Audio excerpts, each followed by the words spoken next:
oğludur. Nizamüddin Evliya rahmetullahi aleyh'tir. Babası Buhara'dan Hindistan'a gelip Bedayun kasabasında yerleşmiştir. Kabri şerifi Delhi'de kendi ismiyle anılan semttedir.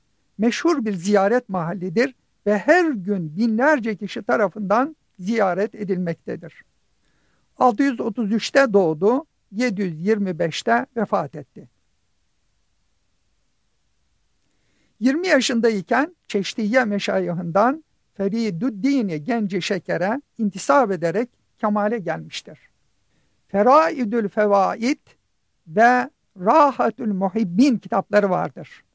Doğar doğmaz kelime-i şehadet getirdiği bildirilen babası Seyyid Ahmet Buhari, bazı nimetlere küçükken kavuşmuş bir veli idi.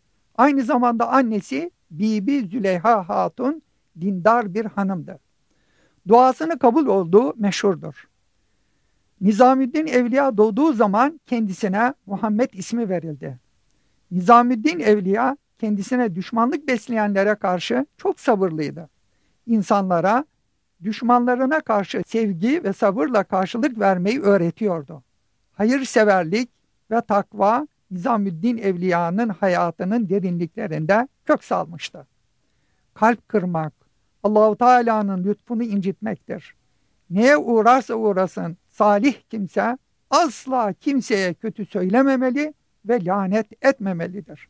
İnsanların kabahatlerini açıklamamalıdır derdi. Emir Hüsrev Dehlevi rahmetullahi aleyh. Künyesi Ebu'l-Hasen, lakabı Azimüddin'dir. Hicri 651'de doğdu. Hocası Nizamüddin Evliya Hazretleri'dir. Hacı Nizamüddin'in her tarafa yayılan cömertliğini duyan fakir bir adam, uzak bir yerden yola çıkıp ondan çok miktarda yardım almak ümidiyle Delhi'ye geldi. Fakat o gün Hazreti Hacı'nın bir çift eski ayakkabısından başka verebileceği bir şey yoktu. Zavallı adam bu yüce şahsiyetten asla böyle bir hediye beklemiyordu, fakat onu reddetmeye de cesaret edemedi. Aşırı bir kederle huzurundan ayrıldı. Geri dönüşünde gece dinlenmek için bir handa kaldı. Aynı gece Emir Hüsrev Hazretleri de Bengal'den bir iş gezisinden Delhi'ye dönüyordu. O da aynı handa kaldı. Emir Hüsrev Delhi'nin en zengini biliniyordu. Ertesi sabah Emir Hüsrev kalktığında hayret edip şeyhimin kokusunu duyuyorum dedi. Han didik didik arandı ve sonunda tenha köşede geceleyin Delhi'den gelen fakir bir yolcu bulundu. Delhi'de kaldığı zaman Hazreti Nizamüddin Evliya'nın yanına gidip gitmediği sorulduğunda adam üzüntülü bir şekilde evet, hakikatte ben bu uzun seyahati sadece o büyük veliyi görmek ve sıkıntılarımı halletmek ve onun cömertlik ve ihsanına faydalanmak için yaptım.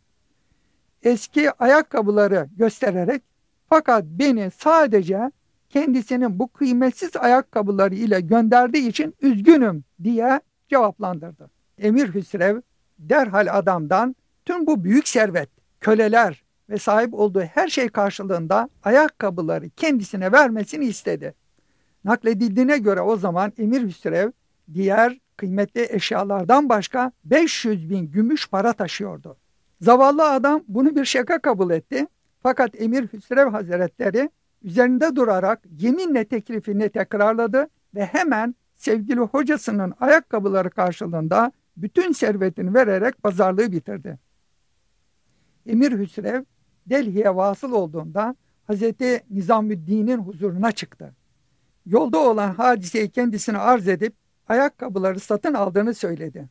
Hazreti Hacı ona ne kadar para verdin dedi. O da benim bir şeye yaramaz servetimin hepsini diye cevap verdi. Hacı Hazretleri tebessüm ederek onları ucuza almışsın buyurunca Emir Hüsrev efendim çok şükür ki onlara sahip olan adam yalnız servetimi teklif etmekle yetindi. Hürriyetimi de isteseydi benim sevgili hocamın bu mukaddes ve paha biçilmez hatırasına sahip olmak için memnuniyetle onu da verirdim dedi.